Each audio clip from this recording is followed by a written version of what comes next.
台北的公馆圆环呢，自9月13开始拆，是要改造是十字路口。这台北市府表示讲，预计呢，伫9月29的时阵，这路口就会当正式来启用。伊嘛提醒民众，这启用了后，无论是车辆，也是这公车站呢，拢会有真大的调整。另外，这几工是因为要搁爱施工，所以部分的路段呢会甲封起来，提醒民众爱特别注意。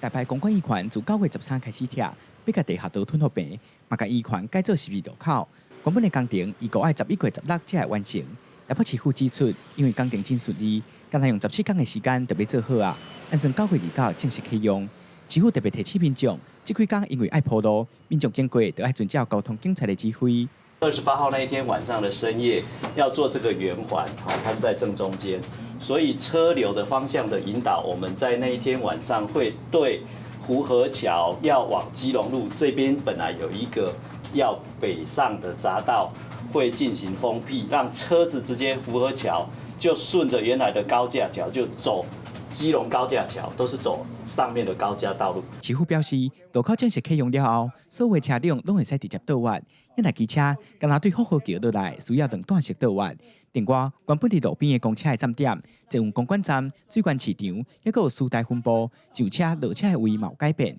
三个拢改去车路中央的公车专用道。因为整个正交路型产生了以后，它的原本的这个驾驶行为流向一定会不一样所以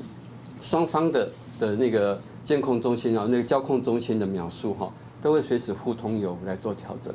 台北市府指出，路口正式启用了后，会照民众使用的情形来调整，来继续收集意见，甲动线规划妥当。因若行人庇护岛，拍算爱到10月才会陆续完成。记者桂宗林、郑准佑台北报道。